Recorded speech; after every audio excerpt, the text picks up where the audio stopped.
दोस्तों कैसे हो दोस्तों। हम पढ़ रहे थे 11th क्लास की बेसिक केमिस्ट्री। दोस्तों आज हम पढ़ेंगे मोल के बारे में। ये शब्द आपने खूब सुन रखा है मोल, पर यह है क्या, इसकी डिटेल जानकारी आज हम इस वीडियो में प्राप्त करेंगे।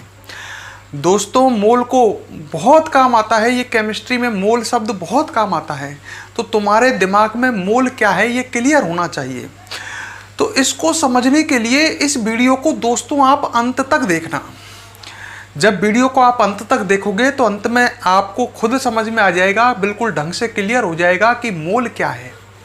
अगर दोस्तों आपको ये वीडियो पसंद आती है तो वीडियो को लाइक और वीडियो पर कमेंट जरूर करें। तो दोस्तों हम मोल के बारे में पढ़ते हैं कि मोल क्या है। तो आज का टॉपिक है हमारा मोल।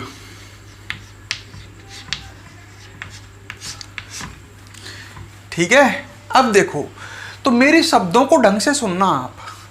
देखो मोल शब्द जो है, पहली मैं लाइन स्टार लगा लगा के लिख रहा हूं कि जो मोल शब्द है वो लैटिन भाषा के शब्द, कौन सी भाषा के, लैटिन भाषा के शब्द मोल शब्द से बना है।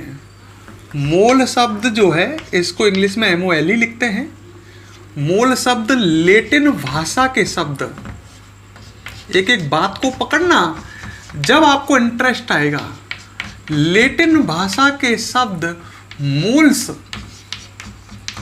जिसको इंग्लिश में लिख सकते हैं MOLES, ये बहुवचन नहीं है, ये एक लैटिन भाषा का शब्द है, मोल्स शब्द से बना है। क्लियर। तो आपसे कोई पूछ ले मोल शब्द किस शब्द से बना है, मोल्स शब्द से, जो कौन सी भाषा का शब्द है, लैटिन भाषा का शब्द है, जिसका अर्थ क्या होता है, मोल शब्द का या मोल्स शब्द का अर्थ क्या होता है, जिसका अर्थ होता है ढेर। ढेर का मतलब समझ गए, मतलब ढेर होता है कई पदार्थों का समूह, ढेर। तो मोल शब्द का अर्थ क्या होता है, ढेर। तो मोल शब्द लैटिन भाषा के शब्द मोल से बना है, जिसका अर्थ होता है ढेर। क्लियर पहली लाइन। अच्छा दूसरी बात सुनो मेरी ढंग से दोस्तों, जो मोल शब्द है या मोल जो है ये पदार्थ की मात्रा का मात्रक है। मैंने दूसरी बात बोली कि जो मोल है ये पदार्थ की मात्रा का मात्रक है। पदार्थ की मात्रा का मात्रक है, मतलब मोल जो शब्द है ये पदार्थ की मात्रा को प्रदर्शित करता है। जैसे मैं कहता हूं द्रव्यमान का मात्रक क्या है, आप जानते हो, द्रव्यमान का मात्रक ग्राम है, किलोग्राम है। मैंने कहा आयतन का मात्रक क्या है, आपने कहा लीटर है। इसी प्रकार पदार्थ की मात्रा का मात्रक है कौन, मोल।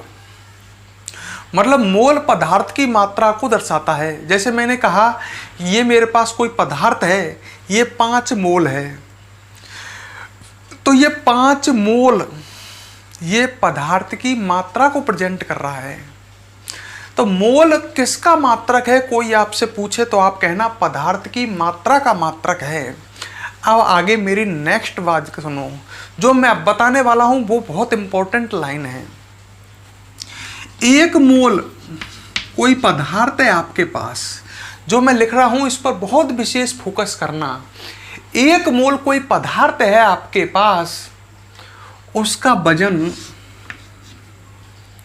एक मोल पदार्थ का वजन, द्रव्यमान, उस पदार्थ के परमाण्विक द्रव्यमान या आणविक द्रव्यमान के बराबर ग्राम में होता है। बात को बड़े ध्यान से समझना है। एक मोल पदार्थ है कोई, उसका वजन परमाण्विक या आणविक द्रव्यमान के बराबर ग्राम में होता है। इसको समझाता हूं, इसका मतलब क्या है। यह बात बहुत ही काम की लिखी है मैंने, आप ढंग से समझ लो। जैसे मान लो आपके पास 1 मोल जल है, क्या है, 1 मोल जल। तो तो 1 मोल पदार्थ 1 मोल जल है, तो इसका द्रव्यमान कितना होगा? इसका द्रव्यमान, इसके जल की संरचना देखो, जल H2O अणुओं से मिलकर के बना होता है। पता है नहीं पता? पता है। अच्छा, जब कोई पदार्थ अणुओं से बना है तो 1 मोल पदार्थ का वजन, मेरी बात ढंग से सुनना, यदि 1 मोल पदार्थ का वजन आणविक द्रव्यमान के बराबर होगा, अगर पदार्थ अणुओं से बना है। अगर पदार्थ परमाणुओं से बना है तो 1 मोल पदार्थ का वजन परमाणविक द्रव्यमान के बराबर होगा। 1 मोल जल है, इसका वजन कितना होगा? इसका वजन आणविक द्रव्यमान के बराबर होगा, क्योंकि ये पदार्थ किससे बना है? अणुओं से। अब इसका आणविक द्रव्यमान निकालो। आणविक द्रव्यमान होता है अणु का द्रव्यमान, लास्ट क्लास में बताया था। अणु का द्रव्यमान निकाल लो, हाइड्रोजन के 2 और 16 18 आएगा। लास्ट वीडियो देख लेना जिसमें परमाणविक व आणविक द्रव्यमान पढ़ाया है 18, पर यह ग्राम में है। मैंने कहा परमाणविक व आणविक द्रव्यमान के बराबर होता है, पर AMU में नहीं, ग्राम में। तो 1 मोल जल का वजन 18 ग्राम होता है। मतलब 1 मोल पदार्थ का वजन उसके परमाणविक द्रव्यमान या आणविक द्रव्यमान, अगर पदार्थ परमाणुओं से बना है तो परमाणविक द्रव्यमान के बराबर, अणुओं से बना है तो आणविक द्रव्यमान के बराबर, पर किस में? ग्राम में। क्लियर? अच्छा, अब मैं आपसे क्वेश्चन पूछता हूं जिसका आंसर मुझे कमेंट बॉक्स में देना। ठीक है, क्वेश्चन लिख रहा हूं, question number 1, answer comment box में। 1 मोल ग्लूकोज, ग्लूकोज का फॉर्मूला पता ही है का द्रव्यमान बताइए। तो 1 मोल ग्लूकोज का द्रव्यमान उसके आणविक द्रव्यमान के बराबर होगा, क्योंकि ग्लूकोज इन अणुओं से मिलकर के बना होता है। ठीक है, अणु बताओ, मुझे नहीं पता, ये निकाल लेना इसका कितना आएगा। आणविक द्रव्यमान लास्ट वीडियो में बताया था। जैसे आणविक द्रव्यमान मान लो 400 आया, तो 1 मोल ग्लूकोज का द्रव्यमान हो जाएगा 400 ग्राम, क्योंकि हमें पता है 1 मोल पदार्थ का द्रव्यमान उसके परमाणविक या आणविक द्रव्यमान के बराबर होता है ग्राम में। तो इस क्वेश्चन का आंसर आप बताओगे मुझे। ठीक है, ये क्लियर? अच्छा, अब दूसरी बात, 1 मोल पदार्थ जो होता है दोस्तों, उसमें अणुओं की संख्या आवोगाद्रो संख्या के बराबर होती है। आवोगाद्रो संख्या होती है 6.02 × 10⁻23। तो 1 मोल पदार्थ है, उसमें अणु या परमाणुओं की संख्या, अगर पदार्थ अणुओं से बना है तो अणुओं की संख्या इतनी होगी 6.02 × 10⁻23। अगर पदार्थ 1 मोल है और परमाणुओं से बना है तो उसमें परमाणुओं की संख्या इतनी होगी। तो देखो, आप ढंग से देख रहे हो तो मोल पदार्थ की मात्रा को दर्शा रहा है। 1 मोल इतने ग्राम, 1 मोल में इतने परमाणु या अणु। तो 1 मोल पदार्थ में आप कोई पूछ ले अणु या परमाणु कितने होते हैं, आप कहोगे आवोगाद्रो संख्या के बराबर, और आवोगाद्रो संख्या कितनी होती है 6.02 × 10⁻23। और कोई पूछ ले 1 मोल पदार्थ का वजन कितना होता है, आप कहोगे परमाणविक या आणविक द्रव्यमान के बराबर ग्राम में। अच्छा, 1 मोल कोई गैस है तो उसका एनटीपी पर आयतन, 1 मोल गैस का एनटीपी पर आयतन 22.4 लीटर होता है। ये भी सही बात है। ऐसे आपको 1 मोल गैस दे दी और वो गैस एनटीपी पर होनी चाहिए। एनटीपी का मतलब क्या है? नॉर्मल टेम्परेचर और प्रेशर, मतलब साधारण दाब और ताप पर, मतलब नॉर्मल टेम्परेचर और प्रेशर पर 1 मोल गैस का आयतन अगर आप नापोगे तो 22.4 लीटर होता है। तो मैं ये कहना चाहता हूं कि मोल 3 चीज है। मोल वजन भी है, मोल अणुओं की संख्या भी है, और मोल आयतन भी है। मोल तीन चीज है। मोल अणुओं की संख्या भी है, अणुओं या परमाणुओं की संख्या भी है, मोल वजन भी है, और मोल आयतन भी है। लीटर आयतन ही तो है। अच्छा, कोई पूछ ले एक मोल कितने द्रव्यमान, एक मोल का वजन कितना, आप कहोगे परमाणविक या आणविक द्रव्यमान के बराबर ग्राम में। कोई पूछ ले एक मोल में अणु या परमाणु कितने हैं, तो आप कहोगे 6.02 × 10⁻23। और कोई कह दे एक मोल गैस का एनटीपी पर, नॉर्मल सामान्य ताप व दाब पर, नॉर्मल टेम्परेचर व प्रेशर पर आयतन कितना, 22.4 लीटर। तीनों बातों को दिमाग में घुसा लो। मैं इनको अब भाषा में लिखता हूं, लिखूं या मिटा देता हूं? हम भाषा में लिखते हैं, एक मोल पदार्थ का द्रव्यमान कितना होता है बताओ। एक मोल पदार्थ का द्रव्यमान उस पदार्थ के परमाणविक या आणविक, अगर पदार्थ परमाणुओं से बना है तो परमाणविक द्रव्यमान, और अणुओं से बना है तो आणविक द्रव्यमान, आणविक द्रव्यमान कोष्टक में लिख देता हूं ग्राम के समान होता है। तो एक मोल पदार्थ का वजन होता है परमाणविक या आणविक द्रव्यमान के समान ग्राम में। ठीक है। दूसरी बात, एक मोल पदार्थ में अणु या परमाणुओं की संख्या कितनी होती है, यह भी बताई थी मैंने। तो एक मोल पदार्थ में अणुओं या परमाणुओं की संख्या कितनी होती है, आवोगाद्रो संख्या के समान होती है। आवोगाद्रो संख्या जिसका मान कितना होता है, 6.02 × 10⁻23 के समान होती है। तो दूसरी महत्वपूर्ण बात ये क्लियर हो गई मोल के बारे में। और तीसरी बात, एक मोल गैस का एनटीपी पर आयतन कितना होता है, नॉर्मल टेम्परेचर प्रेशर पर आयतन 22.4 लीटर होता है। तो ये मोल की परिभाषा है। मोल बोले तो एक मोल की परिभाषा है। एक मोल की तीन परिभाषा है। तो मैंने मोल ही तो समझा रहा हूं, मोल पदार्थ की मात्रा है, ये मोल की तीन परिभाषा हो गई। पहले मैंने आपको क्या बताया कि मोल लैटिन भाषा के शब्द मोल्स से बना है, जिसका अर्थ होता है ढेर। मोल किसका मात्रक है, पदार्थ की मात्रा का। फिर मोल की मैंने तीन परिभाषा आपको बताई। अब तीन परिभाषाओं से इसके तीन फॉर्मूले बना सकते हैं। है तीन परिभाषाओं से तीन मोल के फॉर्मूले बना सकते हैं। फॉर्मूले बनाते हैं, चलो नोट करना है। वीडियो को फटाफट पॉज करके नोट करो, मैं आगे समझाऊंगा पीछे। अरे लिख लो यार, याददाश्त बनी रहेगी। कितने दिन तक याद रहेगा आपके डायरेक्ट वीडियो से।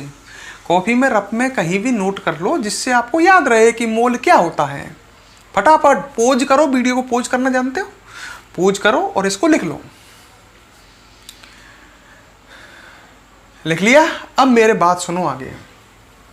मैं कह रहा था तीन परिभाषा है, तो परिभाषाओं से तीन सूत्र बना सकते हैं, तीन फॉर्मूले। देखो कैसे। पहली परिभाषा क्या कह रही है, परिभाषा को पकड़ लो। एक मोल पदार्थ का द्रव्यमान उस पदार्थ के आणविक द्रव्यमान के समान होता है। तो मोल का फॉर्मूला ये नहीं बन गया क्या? फॉर्मूला नंबर 1, मोल बराबर हो गया, पहली परिभाषा से फॉर्मूला बना। इंटेलिजेंट स्टूडेंट फॉर्मूले बना सकते हैं, और आप सभी इंटेलिजेंट हो। तो आप देखो, मोल बराबर पदार्थ की ग्राम में मात्रा बटे पदार्थ का परमाणविक या आणविक द्रव्यमान। और ये परमाणविक या आणविक द्रव्यमान किस में? ग्राम में है। तो मोल का ये फॉर्मूला नहीं बना क्या? लड़का कहता है कैसे बना? मैंने की अच्छा एक बात बताओ, अगर पदार्थ की ग्राम में मात्रा मतलब पदार्थ का द्रव्यमान है। अरे पदार्थ की ग्राम में मात्रा पदार्थ का द्रव्यमान ही होता है ना। पदार्थ 5 ग्राम है तो ये पदार्थ का द्रव्यमान ही तो है। अच्छा ये तो हो गया पदार्थ की ग्राम में मात्रा मतलब पदार्थ का द्रव्यमान। अगर उस पदार्थ के परमाणविक द्रव्यमान के या आणविक द्रव्यमान के समान हो जाए तो दोनों समान हो गए तो एक मोल नहीं आ जाएगा क्या उस समय? बताओ, सोच लो। अगर कोई पदार्थ है उसका द्रव्यमान उस पदार्थ के परमाणविक या आणविक द्रव्यमान के बराबर हो जाए तो दोनों कट जाएंगे, दोनों 50-50, तो उस समय एक मोल नहीं आएगा क्या? तो वही बात तो ये लिख रही है, एक मोल पदार्थ की ग्राम में मात्रा उस पदार्थ के, एक मोल पदार्थ का द्रव्यमान उस पदार्थ के परमाणविक व आणविक द्रव्यमान के बराबर होता है। तो ये दोनों बटे में तो आएंगे तभी तो एक मोल आएगा, जब ये दोनों बराबर होंगे तो मोल का ये फॉर्मूला रट लो हमेशा के लिए, क्योंकि बहुत जगह काम आएगा। क्या फॉर्मूला है मोल का? मोल पहली परिभाषा से बनाया, मोल बराबर पदार्थ की ग्राम में मात्रा बटे पदार्थ का परमाणविक या आणविक द्रव्यमान। लड़के इसमें कंफ्यूज होते हैं। देखो अगर पदार्थ परमाणुओं से बना है तो परमाणविक द्रव्यमान लिखना, पदार्थ अणुओं से बना है तो आणविक द्रव्यमान लिखना फॉर्मूले में। तो मोल का फॉर्मूला हो गया, रट लो, पदार्थ की ग्राम में मात्रा बटे पदार्थ का परमाणविक व आणविक द्रव्यमान। मैंने कोई भी पदार्थ दिया आपको, ये पदार्थ है 50 ग्राम, पदार्थ की ग्राम में मात्रा दे दी और कहा बताओ ये पदार्थ कितने मोल है, तो कुछ नहीं, पदार्थ की ग्राम में मात्रा दी है 50 ग्राम, उस पदार्थ के परमाणविक या आणविक द्रव्यमान का भाग दे दो, आपको पता लग जाएगा वो पदार्थ कितने मोल है। मोल याद हो जाएंगे। तो मोल का फॉर्मूला वो very very very very important, पदार्थ की ग्राम में मात्रा बटे पदार्थ का परमाणविक या आणविक द्रव्यमान। मोल का पहली परिभाषा से बना, सेकंड परिभाषा कह रही है एक मोल पदार्थ में अणुओं या परमाणुओं की संख्या अवोगाद्रो संख्या के बराबर होती है। तो मोल का सेकंड फॉर्मूला बन गया इस परिभाषा से, मोल बराबर पदार्थ में उपस्थित अणुओं या परमाणुओं की संख्या, अणुओं या परमाणुओं की संख्या बटे आवोगाद्रो संख्या। आवोगाद्रो संख्या को एन लिख देता हूं, ए का मतलब आवोगाद्रो, एन का मतलब नंबर। आवोगाद्रो संख्या का सिंबल होता है Na। अब बताइए सही है क्या नहीं? अगर पदार्थ में उपस्थित अणुओं या परमाणुओं की संख्या आवोगाद्रो संख्या के बराबर होगी तो एक मोल पदार्थ नहीं होगा क्या? यही तो परिभाषा लिख रही है, एक मोल पदार्थ में अणुओं या परमाणुओं की संख्या आवोगाद्रो संख्या के बराबर होती है। अगर पदार्थ उपस्थित अणुओं या परमाणुओं की संख्या आवोगाद्रो संख्या के बराबर है तो दोनों कट जाएंगी, एक मोल आ जाएगा कि नहीं आ जाएगा?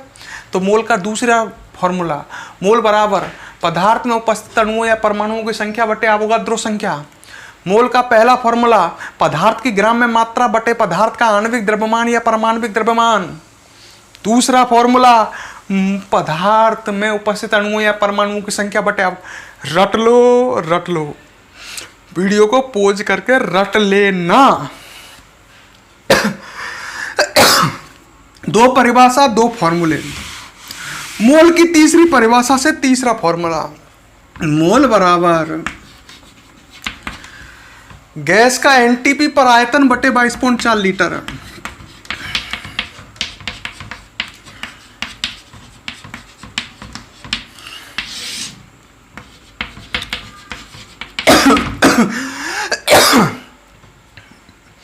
अब बताओ गैस का एनटीपी पर आयतन अगर 22.4 लीटर है तो दोनों कट के एक मोल ले जाएगा। तो एक मोल गैस का आयतन, अरे मोल की जगह एक रख के देख लो, एक मोल गैस का आयतन 22.4 लीटर ही तो आएगा। यही तो परिभाषा थी, एक मोल, मोल की जगह एक रख के देखो, एक मोल गैस का आयतन 22.4 लीटर आएगा। मोल की जगह एक रख के देखो, आपको फॉर्मूले सही दिखेंगे। मोल की जगह एक रख के देखो तो पदार्थ उपस्थित अणुओं या परमाणु की संख्या अवोगाद्रो संख्या के बराबर आएगी। मोल की जगह एक रख के देखो तो पदार्थ का द्रव्यमान उस पदार्थ के आणविक या परमाणविक द्रव्यमान के बराबर ही तो आएगा। तो तीनों फॉर्मूले सही तो हैं। क्लियर? तीनों को घोट के पी जाओ कॉफी को, तीनों फॉर्मूलों को। मोल के 3 ही फॉर्मूले हैं, हजारों क्वेश्चन बन सकते हैं इन फॉर्मूलों पर। मैं आपको क्वेश्चन एक दो समझाता हूं और फिर आपसे करवाऊंगा और मुझे करके आप दिखाओगे, पूरी उम्मीद है। जुड़े रहें लास्ट तक, ठीक है। एक क्वेश्चन देता हूं, क्वेश्चन एक पहले दिया है आपको, है ना। तो क्वेश्चन नंबर 2 से स्टार्ट करते हैं। क्वेश्चन नंबर 2 है 16 ग्राम ऑक्सीजन गैस, कौन सी गैस? ऑक्सीजन गैस की मोल में मात्रा बताइए। बड़ा कठिन, अरे बहुत ही लल्लू क्वेश्चन। 16 ग्राम ऑक्सीजन गैस है, उसकी मोल में मात्रा बताइए कि वो कितने मोल है। अच्छा, मोल पूछा है। अच्छा, तुम जब द्रव्यमान देखो तो फॉर्मूला नंबर 1, अणुओं की संख्या आ जाए या परमाणु की संख्या आ जाए फॉर्मूला नंबर 2, और आयतन आ जाए तो फॉर्मूला नंबर 3। बात पकड़ लो। क्वेश्चन में द्रव्यमान है, वजन है, ग्राम है, तो फॉर्मूला नंबर 1। क्वेश्चन में अणुओं या परमाणुओं की संख्या है, फॉर्मूला नंबर 2।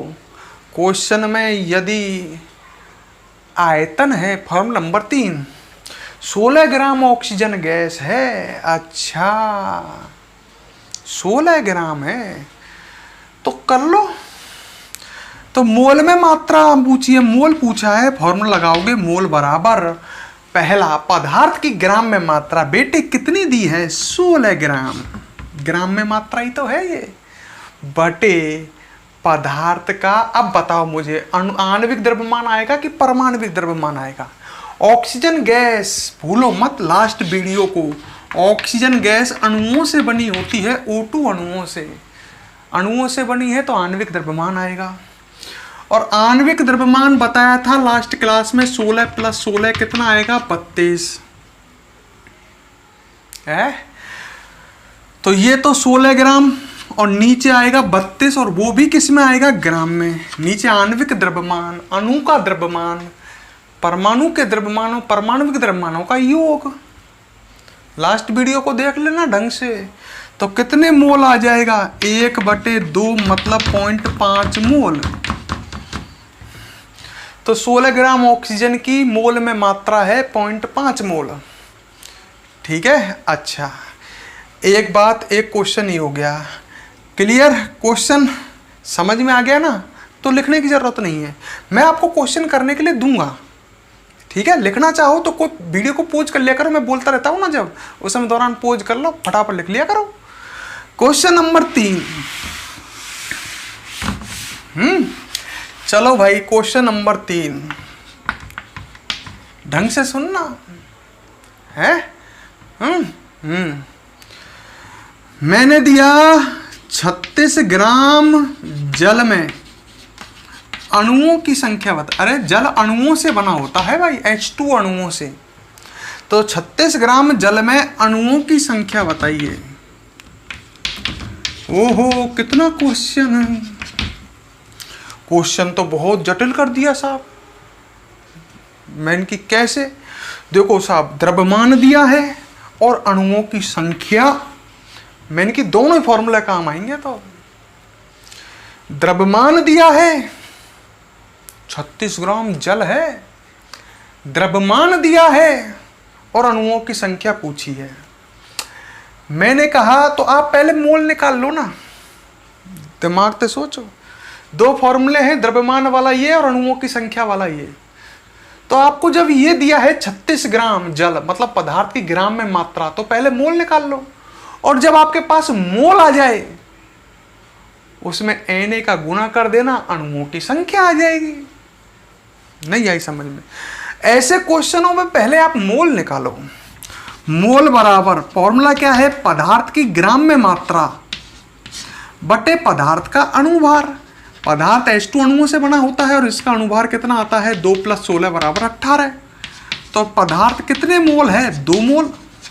ये तो अणुओं की संख्या आ गई। अब क्या निकालना है? अणु नहीं, ये तो पदार्थ की मोल में मात्रा आई है। हम तो अणुओं की संख्या पूछी है, ये हमको मिल गया। तो अणुओं की संख्या निकालने के लिए पदार्थ दूसरा फॉर्मूला लगा रहा हूँ, 2 मोल है और अणुओं की संख्या आपको निकालनी है। पदार्थ अणुओं से बना है तो अणुओं की संख्या आएगा, अगर पदार्थ परमाणुओं से बना होता तो परमाणुओं की संख्या आती। इसमें गुना Na का हो जाएगा तो अणुओं की संख्या 2 Na आ जाएगी। मतलब कितनी आ जाएगी? 2 गुना Na का मान 6.02 इंटू 10 की पावर 23। पूरा सॉल्व कर सकते हो और कर लेना। नहीं आई, आएगी समझ में। Question number 4। चलो भाई, 11.2 लीटर CO2 गैस। कौन सी गैस? CO2 gas. CO2 अणुओं से बनी होती है। CO2 गैस के मोल बताइए। सरल क्वेश्चन, मोल बताइए। अरे फॉर्मूला नंबर 3 आयतन दिया है तो मोल निकालने का फॉर्मूला, मोल बराबर गैस का एनटीपी पर आयतन 11.2 लीटर है। नहीं दिया तो एनटीपी मानोगे, बटे में कितना करोगे? 22.4 लीटर। कितना आएगा? 1/2 मतलब 0.5 मोल। ओहो, कितना लल्लू क्वेश्चन। नहीं हुआ पर है, हो जाएगा। अरे नहीं करेंगे, नहीं करेंगे, करोगे। अब मैं इन फॉर्मूलों को मिटा रहा हूँ और कुछ क्वेश्चन आपके लिए दे रहा हूँ जिनके आंसर मुझे कमेंट बॉक्स में चाहिए। मैंने तो पढ़ा दिया आपको मोल क्या है, अब आप क्वेश्चन करोगे। दूँ क्वेश्चन? चलो भाई, अब आगे के क्वेश्चनों का आंसर मुझे मिलने चाहिए। ये लिख लेना, ज़्यादा बढ़िया रहोगे। लिखे ही नहीं लड़कों ने, नहीं लिखेंगे तो वीडियो को बैक कर करके इसको पोज करके फॉर्मूलों को लिख लेना, नहीं क्वेश्चन नहीं होंगे। चलो भाई, क्वेश्चन दे रहा हूँ। क्वेश्चन नंबर 5, शायद 5 ही है ना। इनका आंसर मुझे कमेंट बॉक्स में चाहिए। क्वेश्चन नंबर 5 क्या कह रहा है? आपकी बुद्धि को चेक करूँगा अब मैं, ठीक है। हाँ, क्वेश्चन नंबर कह रहा है, ढंग से देख लेना, 49 ग्राम अम्ल H2SO4 का आयतन बताइए। H2SO4 में अणुओं की संख्या बताइए। H2SO4 अणुओं से ही बना होता है, ठीक है ना। तो अणुओं की संख्या बताइए। ऐसा क्वेश्चन कराया है, आपको बताना है करा करके। इसका आणविक द्रव्यमान होता है 98। जरूरत पड़ेगी आपको, है तो पहले तो मोल निकालना। ग्राम में मात्रा दी है तो मोल, और फिर अणुओं की संख्या निकालने के लिए सेकंड फॉर्मूला काम में ले लेना, अणुओं की संख्या आ जाएगी। अब मैं नहीं बता रहा, मैंने तो बस क्वेश्चन लिखा है, करना खुद ही है। क्वेश्चन नंबर 6 है, मैंने लिखा 44.8 लीटर एनटीपी पर है भैया, लीटर ऑक्सीजन गैस, ठीक है, का द्रव्यमान बताइए। अब इसमें आप बुद्धि लगाइए। देखो द्रव्यमान पूछा है तो एक तो द्रव्यमान वाला फॉर्मूला और एक आयतन वाला फॉर्मूला। आयतन दे रखा है तो आयतन वाले फॉर्मूले से मोल निकाल लेना, और मोल वाले जब मोल आ जाए तो द्रव्यमान वाले फॉर्मूले से गैस का द्रव्यमान निकाल लेना। ऑक्सीजन गैस का आणविक द्रव्यमान आपको पता ही है, ठीक है। अरे नहीं होगा, अरे नहीं होगा, नहीं होगा, नहीं, अरे होगा, कर कोशिश करो। क्वेश्चन नंबर 7, ठीक है।